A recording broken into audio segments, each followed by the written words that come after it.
सभी का हार्दिक अभिनंदन करता हूँ, स्वागत करता हूँ। मैं आग्रह करूंगा आदरणीय भैया से इस अवसर पर हमें मार्गदर्शन करें, और उसके बाद मैं डॉक्टर ऋषि जी को आग्रह करूंगा कि वो अपना अ, मंतव्य प्रस्तुत करेंगे। आदरणीय अनिल भैया जी।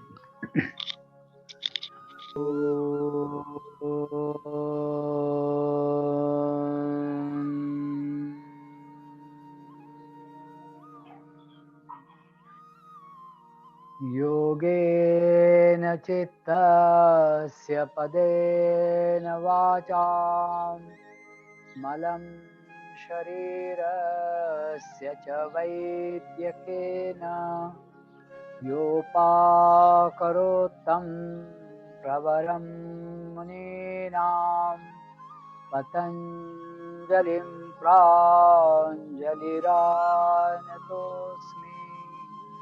ॐ शान्ति शान्ति शान्तिः। आत्मीय स्वयं, जैसा कि अभी अभी अजित भैया ने कहा कि वास्तव में आज यह 100वां एपिसोड पुष्प है इस व्याख्यानमाला का।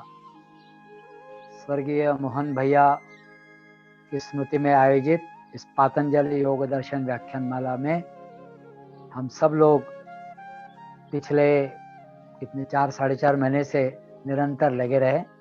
8 जून से लेकर आज और कल तक इस व्याख्यानमाला को विविध रूपों में हमने देखा है, और कुछ लोग जुड़े, कुछ लोग रुके, कुछ लोग नए सिरे से जुड़े, ये सब चलता रहा और अंततगत्वा हम समापन की ओर बढ़े हैं।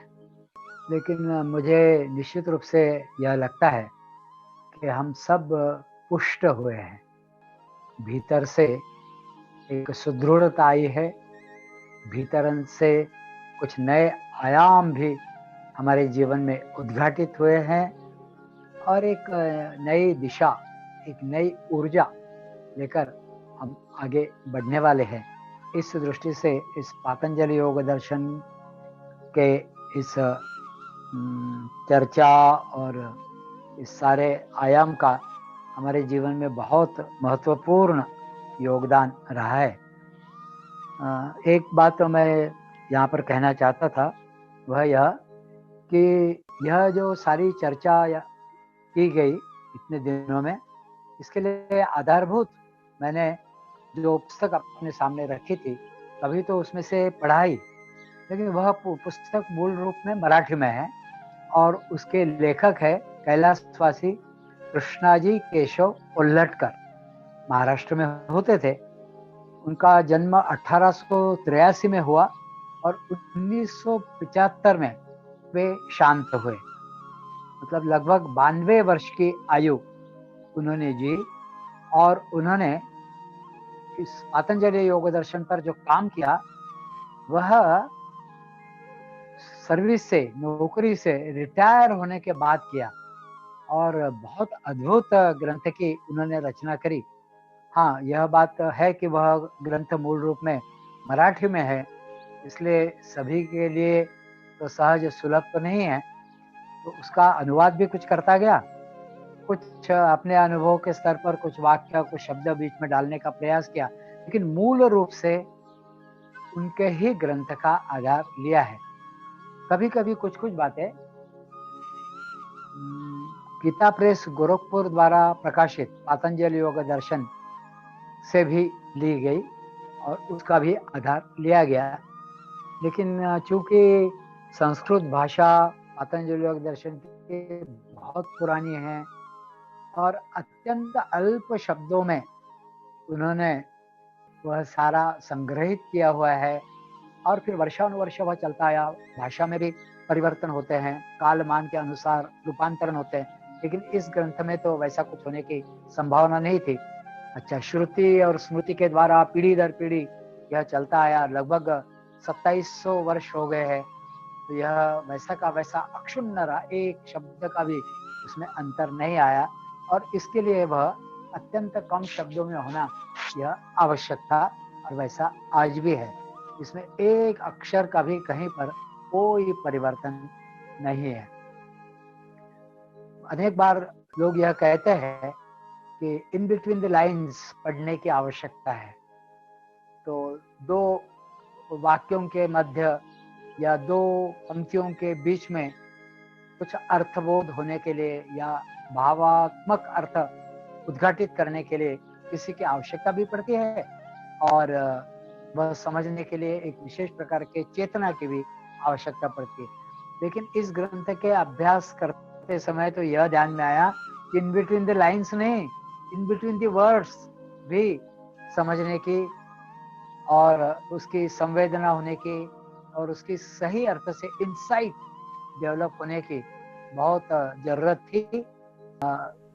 मैं ये कह रहा था कि उनका बड़ा उपकार हम सब लोगों पर है, और कृष्णा जी केशव कोल्हटकर जी ने यह जो ग्रंथ हमें दिया वह उनकी बड़ी कृपा हम सब लोगों पर हुई है, ऐसा हमने मानना चाहिए। अभी अभी मेरे पास मराठी में और एक पुस्तक आई और उसका नाम पातंजल योग दर्शन ऐसा ही है। डॉक्टर श्रीराम आगाशे विवेकानंद केंद्र के पहली बैच के वे जीवन प्रति कार्यकर्ता होते थे। मतलब 1973 में उन्होंने विवेकानंद केंद्र कन्याकुमारी ज्वाइन किया और उसके पूर्व उन्होंने कैवल्य धाम से योग का डिप्लोमा लिया हुआ था और योग में बड़े निष्णात तज्ञ रहे और अच्छे वे व्याख्याता भी रहे और साधक भी रहे। फिर उन्होंने अरुणाचल प्रदेश, कुछ समय बैंगलोर, फिर हैदराबाद, ऐसा विविध स्थानों पर उन्होंने कार्य भी विवेकानंद केंद्र के माध्यम से किया और उसके बाद वे दर्शन शास्त्र के भी व्याख्याता रहे मुंबई में और उन्होंने पीएचडी भी करी।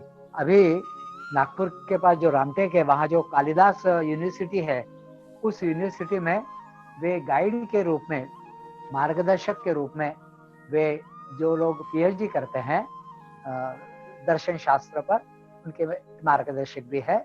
उन्होंने कुछ लेख विवेकानंद केंद्र द्वारा जो मराठी प्रकाशन पुणे से होता है उसका जो एक मैगजीन निकलता है, मासिक निकलता है, उसमें लिखे थे।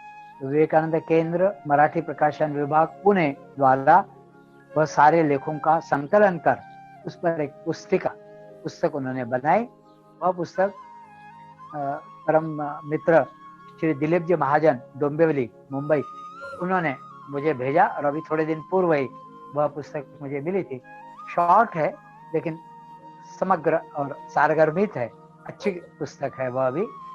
तो यह दो पुस्तिकाओं का मुख्य रूप से मैंने आधार लिया और उस आधार पर ही यह सारी बातें आपके सामने रखने का प्रयास किया। इन सब विवेचनों के बाद मुझे जो एक सबसे महत्वपूर्ण बात इसमें से लगी और जो मेरे लिए टचिंग थी वह एक शब्द था, भोगापवर्गार्थता। यह शब्द जो है यह मुझे बहुत आकर्षित कर गया। सीधा सीधा पतंजलि महामुनि कहते हैं कि सारी सृष्टि की रचना, इन सारे भोग पदार्थ, यह भोग के साधन, जितने भी बाह्य प्रकृति दिखाई पड़ती है, जितने भी वस्तुएं दिखाई पड़ती है, यह सारे इसका भोग करना है कर लो, लेकिन करने के बाद मन में एक ऐसी लालसा, ऐसी इच्छा, ऐसा मुमुक्षुत्व, ऐसा वैराग्य उत्पन्न होना चाहिए कि इससे वह शाश्वत चिरंतन सुख प्राप्त नहीं हो सकता है। इसका सुख तो मिल जाता है इन बातों से, लेकिन वह सुख शाश्वत नहीं हो सकता है। यह पता पड़ने के लिए इस सारे सृष्टि की रचना और निर्मित है। इससे अधिक सकारात्मक बात दूसरी कोई हो ही नहीं सकती। सामान्यतः हम यह मानकर चलते, अरे साधनों के पीछे नहीं पड़ना चाहिए, अरे ये पैसा, धन, वैभव, संपत्ति, स्त्री, पुरुष आदि आदि जो बातें, घर, परिवार, कुटुंब, यह सब जो बातें हैं यह मन को विचलित करने वाली है, यह मन को विपरीत दिशा में ले जाने वाली है, यह आपको साधना से दूसरी तरफ ले जाने वाली है। इन बातों का त्याग करो फिर आगे बढ़ो। पतंजलि महामुनि ने ऐसा न कहते हुए वे सीधा कहते हैं, यह बातें आपको अपवर्ग की तरफ ले जाने के लिए कारणीभूत है और इनकी सार्थकता अथवा इनकी कृतकृत्यता, कृतार्थता इन्हीं बातों में है कि साधक को इसका उपभोग देकर आगे बढ़ा दे और मोक्ष की तरफ, अपवर्ग की तरफ वह आगे बढ़ जाए, इसमें उनकी कृतकृत्यता है। यह बात मुझे बहुत अद्भुत लगी।